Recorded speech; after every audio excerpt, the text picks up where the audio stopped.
Much for the opportunity to be with you here today and give you a brief outlook on what we see is happening in the beef industry.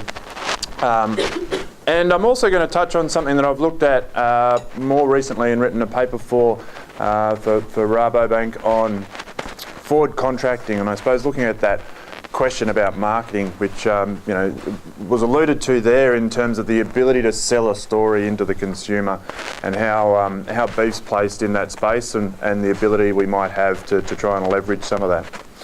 As was explained, I'm part of the Food and Agri Research team within Rabobank. So Rabobank, for those of you that may not be aware, is a solely food and agri bank. We are based in the Netherlands. It is a cooperative. It's a normal retail bank in the Netherlands. Outside of the Netherlands, it is solely focused on food and agri. And as a result, we've got a dedicated team of analysts around the world in all the major producing and consuming markets. And I tap into that knowledge of my colleagues in North America, in Brazil, in China, in Southeast Asia and in Europe to get a first-hand account as to what's going on in those markets. Now, I think that's really important from an Australian point of view, particularly for the beef industry, where over 70% of our product is exported. What goes on in those markets, what's happening in terms of the consumption trends in those markets or production in those markets, and therefore the competition we're facing is critical in terms of what the prices are that we're going to be receiving back here. So part of my role is to collect some of that information and filter through it and basically try and use it as or provide information both internally to the bank but also to clients and through events like today, and hopefully give you some insight into what's happening in those global markets and what might be some of the pressures that people in that supply chain are facing. So we've got, as I said, 90 analysts around the world. We're broken up into different commodity areas. I look after animal protein, which covers beef, sheep meat, pork, poultry, seafood and goats as well. Obviously today's about beef, but happy to take any questions as we go on any of the others as well.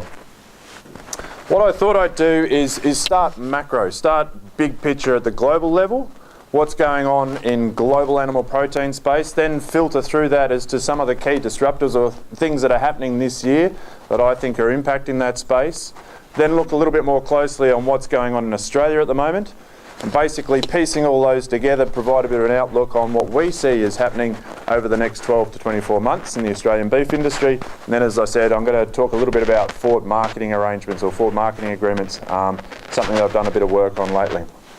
So at that big picture macro level, we get together as animal protein analysts over at the end of the year, and we try and sit down and come up with what we think is going to happen in the next 12 months in terms of production and supply of animal protein.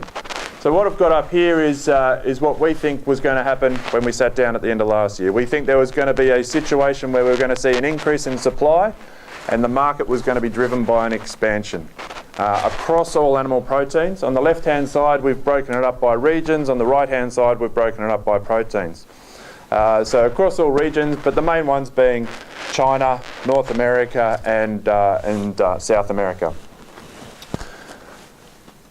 By protein, pork is going to be the key in 2017, we saw. Anyone want to hazard a guess as to how many pigs there are in China? Lots. 375 million or thereabouts. So lots of pigs in China, and therefore, as a result, anything that happens in pork in China is going to show up on that global market. We're expecting about a 2% increase in pork production in China. That's going to flow through and impact that global market. Now, you sort of think, well, this is a beef forum, why are we talking about pigs? Well, at the end of the day, it all has an impact. With China increasing their production, they're going to demand less imports. That's going to mean that the Canadians and the US that are sending pork to China and Europeans that are sending pork to China find that they've got more pork back in their markets. That means the competitive pressure in those markets are going to keep retail prices for all proteins low, which is meaning that those people selling beef in the US, for example, are going to find that they've got increasing competition from pork. We send a lot of product to the US. At the end of the day, that's going to have an impact on what the US are willing to pay for Australian beef. So very indirectly, it's important to know what's going on in that market.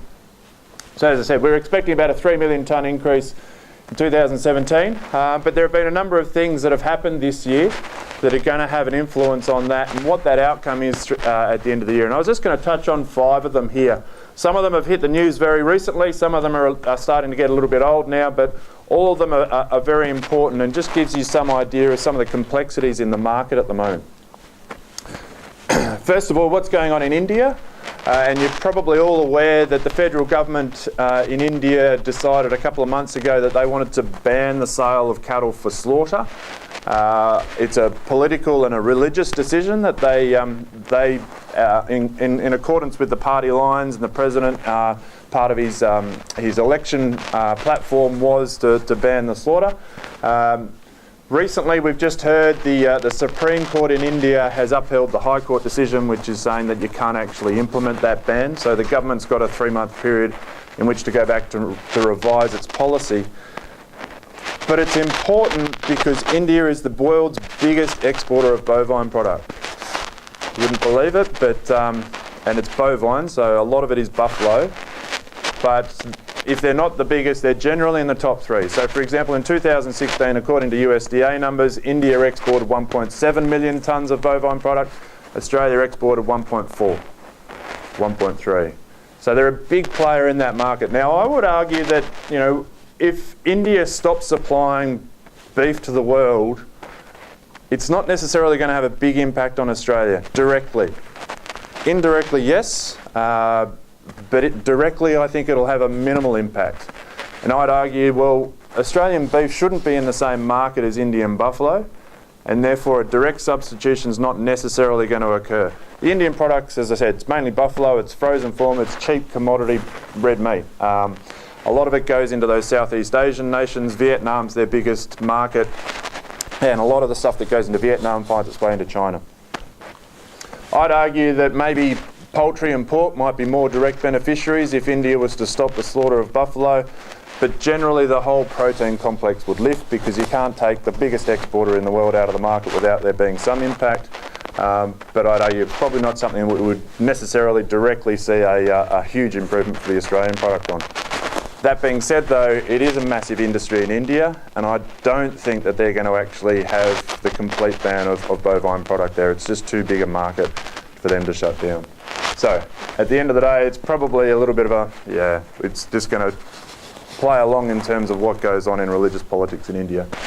Brazil, there have been three key things that have happened in Brazil in, I suppose since about March this year, and they basically line around corruption is the key. We heard in March that the news hit the global media saying that there were concerns about food safety in Brazilian exports. Just to highlight how sensitive the market is around food safety, every country that was importing Brazilian product on the back of that news within 24 hours shut the market. So you've got major players like China, and Brazil's exporting more product to China than we are. And all their other countries, which include Egypt and others like that are probably, you'd think are probably less sensitive towards it. Everyone said no.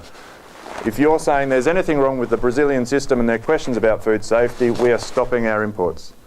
So I think it's very important to note just how sensitive those markets are to questions about that. Now, Brazil did a wonderful job in the couple of days following that to explain that the real problem wasn't food safety. The real problem was the fact that some people in some companies were actually paying bribes to some of the meat inspectors, and as a result trying to get some ticks on their accreditation. It had no implications in terms of food safety, and to their credit they were able to get all those export markets opened up again within a week. Something else that's happened in Brazil is their major processor there, again tied up in the whole corruption scandal and questions around the Batista brothers and what's going on in terms of their current president and bribery and corruption in that space. That's creating some uncertainty in the Brazilian beef market, and producers are concerned about supplying JBS and their terms of payment, things like that. So it's creating some unsettlement there. And more recently, we've seen the US, which just opened their market to Brazil at the end of last year. We saw them close their market about a month ago.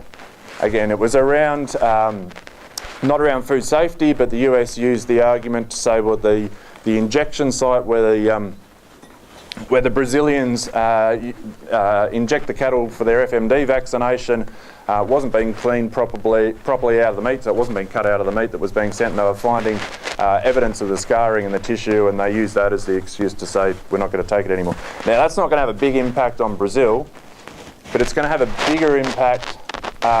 It's not going to have a big impact in the sense that there was very little volume from Brazil going to the US, but it's going to have a bigger impact in the fact that the Brazilians were using that US access to go and argue places like Japan and Korea, or to go and argue with places like Japan and Korea to get greater access into those markets. Obviously, with questions in the US now, that'll probably put some of that negotiation on hold and probably gives us a bit of breathing space in markets like Japan and Korea before we find Brazil sitting there as a competitor. So that's probably something that we just have to be careful of what's going on in Brazil, because things are changing very rapidly there, not only from a corruption point of view and bribery, but also just generally the economy. What's going on with their exchange rate will affect how competitive they are on that market. It'll also affect the willingness of the Brazilian consumer to eat beef. And they still consume about 80% of their production in Brazil. So as soon as the Brazilian consumer decides that they don't have enough money to buy beef and they start changing to something else, all that product starts going to the export market as well. So something to just to keep a big eye on. Third one, US and China. China has finally, after about 13 years, agreed to allow US beef back into China. Again, I don't think this is going to have a direct impact in the short term. It is something we've got to be very conscious of in the longer term though. Back in 2002, when the US had access to China, they were 80% of Chinese beef imports. No one else featured, it was the US. Admittedly, back in those times, the total volume that China was importing was less than half of Australia's current volume, and Australia is not the largest exporter to China anymore, so that market has increased exponentially. And if the US was to export the same amount they exported in 2002, they wouldn't even show up on the radar now, but still they've got a track record in that market. And if you look at the cuisine and the style of cooking and things like that and compare them between, say, a China and a Japan and a Korea, there are a number of similarities that I think the US product has the ability to meet some of the demand or the consumption or some of the cuisine styles in China, and it's just a matter of the US system changing to meet the trade protocols. They have to meet the same arrangements that we do, i.e. no hormones in the beef, no ractopamine in the beef, lifetime traceability. The problem at the moment is the US system can't meet those three, or there's a very small part of the US system that can, and that's either going to Europe and being paid top dollar for, or staying domestically in the US and again, being paid high premiums for. So they just don't have the product that can meet the requirements at the moment. But I think it's a market that as they change their systems in the US, it's something that we could possibly see in 10 years' time it being a key market for the US. So something to keep an eye on there. Something to keep an eye on. More locally, and we saw, when was it, last week, China decided that they were going to suspend the export licence for 6 plants in Australia. So something that's going to have a little bit more of a direct impact on us. Again, the real reason for why this has happened is difficult to say, and there's a whole lot of speculation as the connection between the different messages. At the end of the day, the concern was around labelling. From what I understand, it's fairly they're fairly minor things. The fact that they've identified 6 plants across different companies is to me an indication they're not picking on one in particular, but rather some meat inspectors in China have turned up, they've gone to the markets, they've pulled out a whole lot of boxes, they've seen there are a few problems with some of these boxes, and we're just going to use that as a reason to stop the export or to suspend the export licence of those at the moment. There were things like the label on the inside of the box had a date on it that was 1 day out from the label on the outside of the box. There was no label on the inside of the box, there was a label on the outside of the box. So to me, it's operational things that can probably be fixed relatively quickly. The question is how long it's going to take to convince the Chinese that it's all safe and it's all okay, and the Chinese are happy to re-allow those. Now, put it into context and some of the numbers. While China is a very important market to us, we only export 10% of our product to China. We've got about 31 plants that are accredited to send product to China. That was 6. On my calculations, there are about, I think it's about 24,000, 25,000 head capacity in terms of slaughter capacity at those plants. Out of those six, it's about 6,000 head capacity. Now, I don't know how much focus each of those plants have on China as an individual market and how important it is. As I said, China is an important market, but just trying to put it into context that it's not like we've lost an 80% of our market. There's an ability to balance things, and if it's a short-term issue that can be resolved quickly, I don't think we should see too much of an impact. But I suppose it's a concern that, again, going back to that food safety question, trade is a very complex thing, and people are pulling levers in different spots wherever they can just to highlight some of the powers that are in that market. Japan, and recently, the last week, the Japanese imports reached their threshold trigger mark, which says basically if the imports of any product or any volume of beef in a quarter is greater than 17% or greater than the same quarter in the previous year, they get to actually increase their tariff level from what is at the moment 38.5% to 50%. So it reached that trigger level for their first quarter. Their financial years are slightly different. I think the period is April, May, June. They reached that. It was only a very minor amount, like 100 or so tonnes. So a very minor amount. I haven't seen the official figures for June yet, but it's only a very small amount. But nevertheless, they've imposed this additional tariff, which is going to mean everyone sending frozen beef to Japan as of the 1st of August is now faced with a 50% tariff. Good news for Australia is that we've got a trade agreement with Japan, which means we don't get that tariff imposed on us. We've still got our gradual reduction in tariff that we're experiencing under the trade arrangement, which means we've got a 27.5% tariff. So our frozen beef going to Japan has got a 27.5% tariff. Our key competitor, the US, has got a 50% tariff. It's going to help us, particularly at this time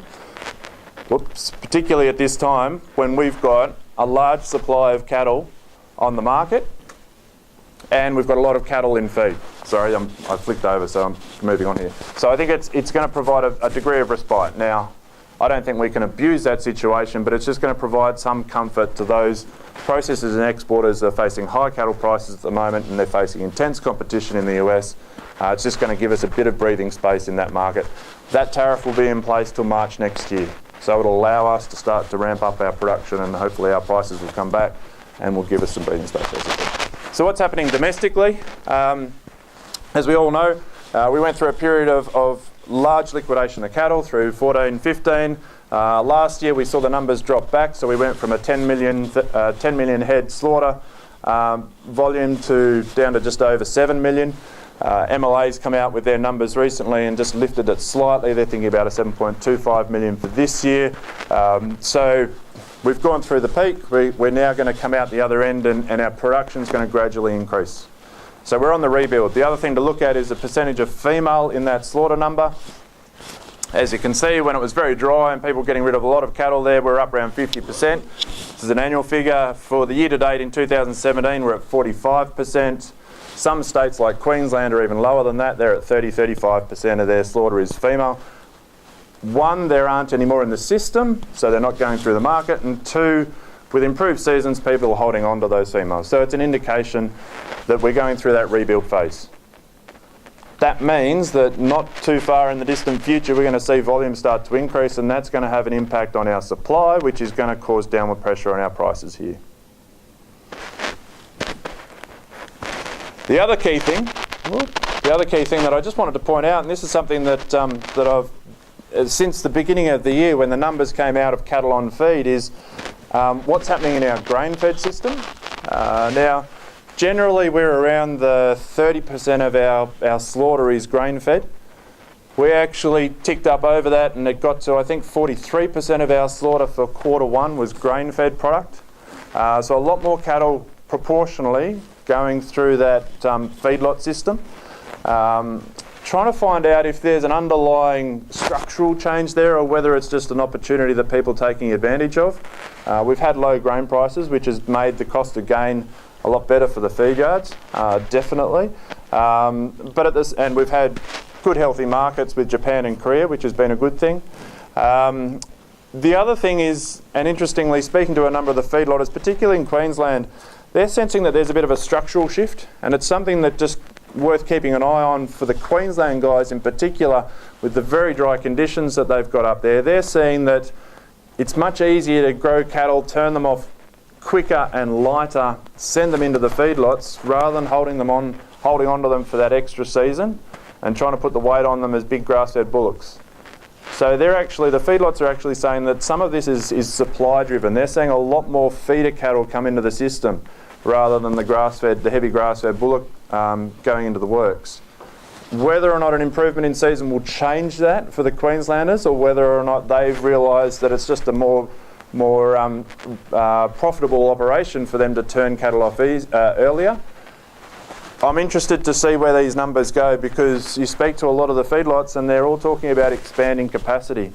And if you do that, you've got to have those feedlots full to make that work for you. So are we going to see a gradual increase in the demand out of those feedlots? And how does that affect you in terms of the product that you're sending and where you're sending to? And the sensitivity towards grain prices in terms of how that plays out in the whole system. So, that being said, the question becomes, well, what am I going to get for my cattle over the next 12 to 24 months? Brief summary, I would have said at the beginning of the year we're going to face increased supply pressures on the global market. That was going to push our prices down. A few things have happened since then. We've seen a reasonably strong market in the US and defying the odds a little bit. Despite their production increasing, their prices have remained strong, and our import prices to the US have performed better than probably what we expected them to. The markets in Japan are starting to look up as well, so that's encouraging.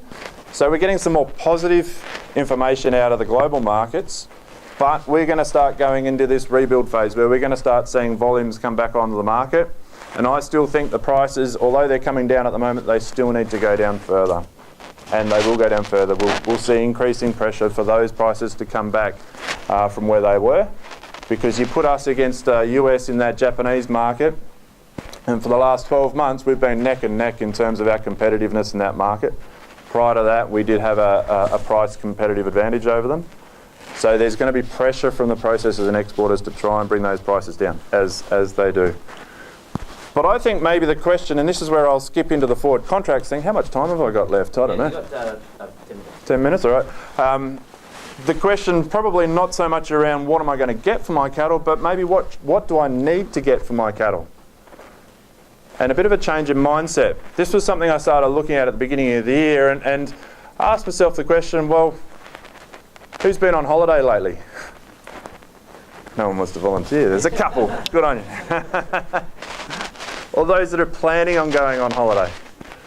Now, I'm a bad example with this because I did the standard backpacking thing when you're young, and I remember turning up in Stockholm, Sweden with the Lonely Planet and my backpack on the back, and it was 5 o'clock in the afternoon, evening. It was November, so it was winter.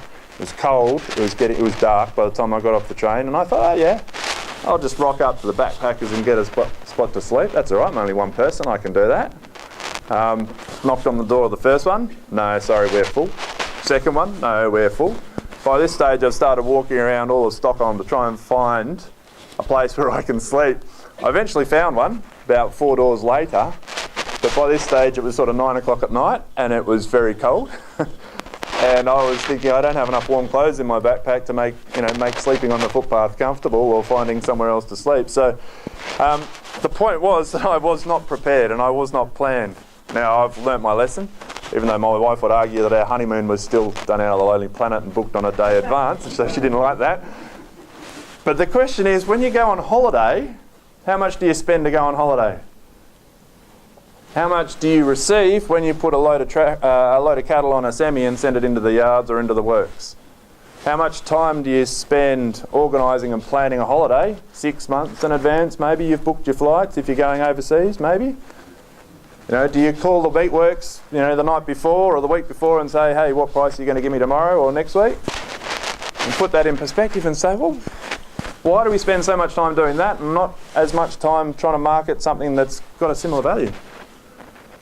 And then I'll go back. I can't go back. I can go back. Then you say, well, okay, well, what's available to you? What are you using at the moment? Now, sorry, we'll go to this. What I'm talking about here in terms of a forward marketing agreement is not a futures contract. It's not a derivatives product. They have a place, and yes, the Australian market tried it a number of years ago, didn't work. The US has got a futures market, Brazil's got a futures market, but to me, speaking to producers, the capacity for you to initiate a futures market is zero almost. You need a whole platform and a trading environment to go around it. But a forward contract, on the other hand, is something that's very real. It's a product that you've got at the moment. It's saying, instead of saying, well, I know that I've got 100 steers, they're going to be 350, 400 kilos next week, I'll call the processor and find out what price I've got. It could be saying, well, I know that in a month's time, 2 months' time, those steers are going to be 400, 450 kilos. I'll call the processor and find out what I can get, or the feed yard, what I can get in 2 months' time, and I'll try and lock that in. Now, I'm not saying that these are not for everyone, and they're not for everything either. You've got a number of risks associated with forward contracts, and obviously that delivery risk is one of them. You don't want to forward contract 100% and find the season goes bad and you can't actually make the contract. But to me, it's a question of, well, what options do you have as a beef supplier to manage some of the risks that you're facing? You look at the other industries. Grains industry has spot market, they have forward contracts, they have futures markets. The dairy industry, and someone pointed out to me last night, may not necessarily be the right example, but they have milk supply agreements and they're informed of prices, for the coming season. So they have an idea on what volumes are needing to be delivered and the prices are going to be received. Lamb industry is getting more, there's more forward contracts being used there. There's a little bit of it in the wool industry, not much. And I asked the question, well, why isn't it happening in the beef industry? Why isn't it a real option? And granted, there may be some people in the room here that are working on forward arrangements or have forward arrangements with people, which is great. I think it's great. But generally across the board, it just doesn't seem to be something that's really taken up by the industry.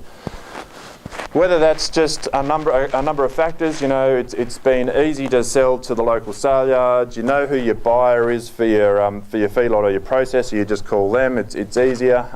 Whether there's a degree of sophistication that just hasn't come into the industry, knowledge on the business, what your costs are.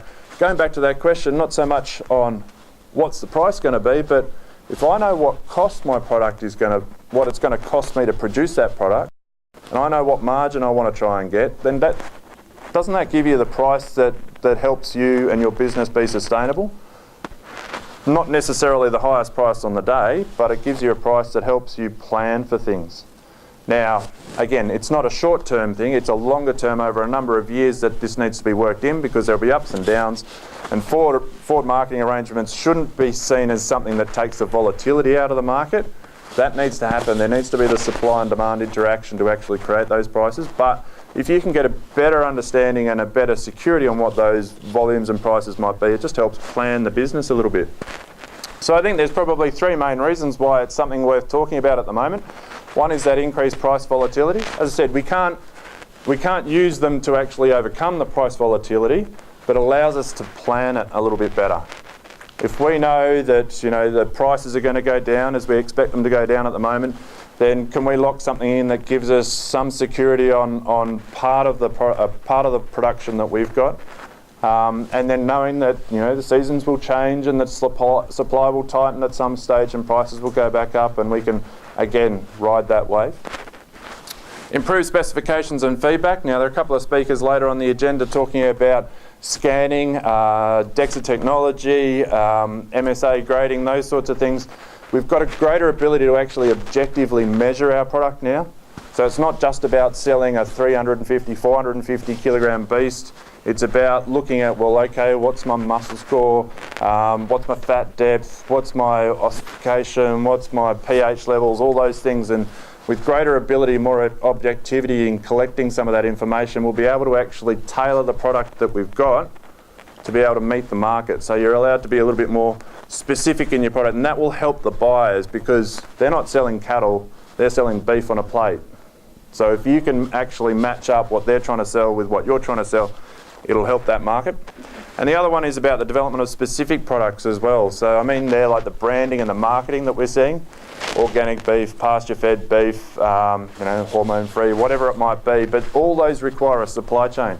No one can go to a consumer or a retailer and say, hey, look, stick my organic product on the market and sell it at this price. And the retailer goes, sure. Can you give me 12 months of supply? It's like, well, no, sorry. And I was amazed speaking to a couple of the organic guys. And at the moment, they've got a growing supply base. But I said to them, how do you go to the consumer or the retailer and say, I know that I've got a volume coming through the market, this much over the next couple of months. And they said, well, we have an idea on what people are producing. It's like, well, gee, surely there's that reputational risk there that, if it goes dry in Central Australia and suddenly everyone gets rid of their cattle, how do you go to turn around to the retailer and say, look, sorry guys, we can't meet your contract this week? There's a reputational risk there. So surely there's that demand pull through the supply chain as well.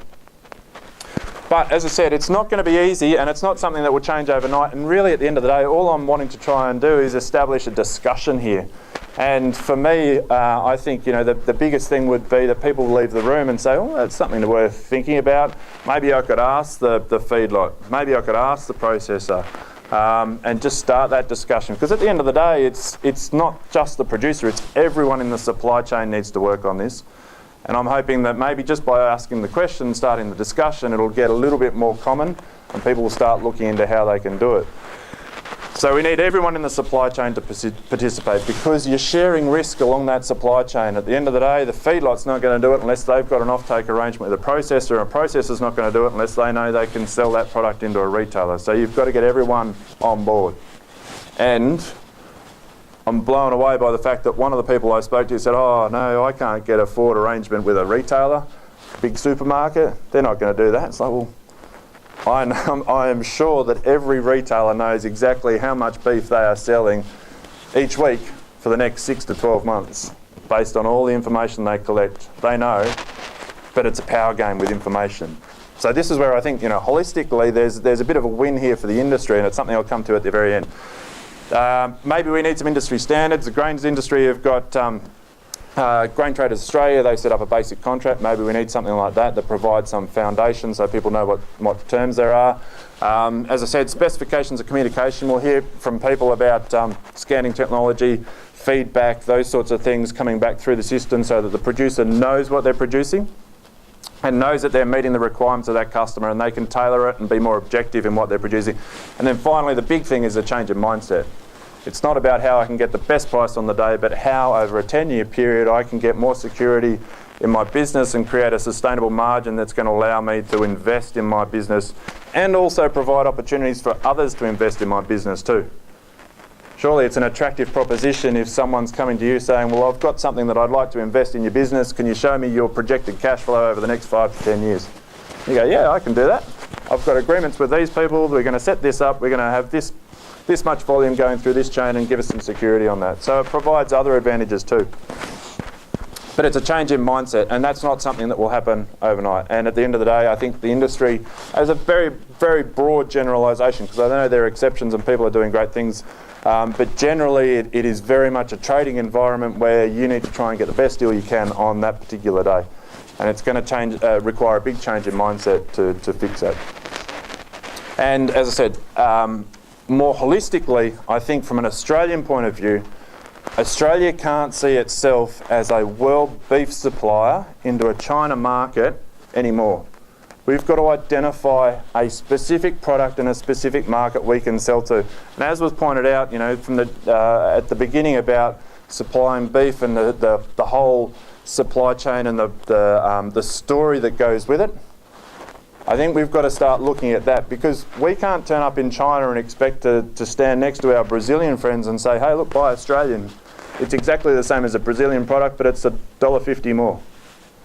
They're going to say, price is king. If you're telling me it's the same, why would I pay more? So we've got to create something that's going to give us the ability to leverage value. And I think something like this actually creates better collaboration up and down the supply chain that will hopefully initiate discussions that say, retailer X wants this, okay, producer Y can sort this out, and we can manage that through the supply chain better, rather than simply a simple blunt stick of a price indicator that gradually flows itself back through the system, or that the market is heavily dominated by the supply situation and the seasonal factors at this end, and it flows through that way.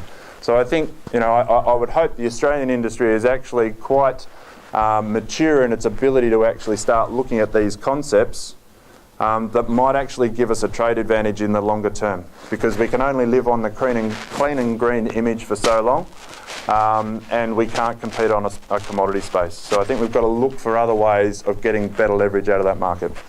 So in summary, what's happening? I still think, there still will be a global increase in animal protein. US has continued to increase about 3% this year, expecting about a 3.5% increase in production. Brazil, despite its turmoil, they are still expecting exports to be about the same, slightly higher than last year. Obviously, China and pork production is going to increase. So global protein will increase in 2017. That's going to continue to keep global prices softer. There have been some disruptors, both with positive and negative influences. There's some opportunity in Japan with the tariff arrangements that we're going to have a better ability to sell our product there at a more competitive rate than the US, which is great. But then again, you're looking at other things in terms of what might happen in Brazil, and maybe they might see a lot more product come onto the market that might cause those prices to soften further.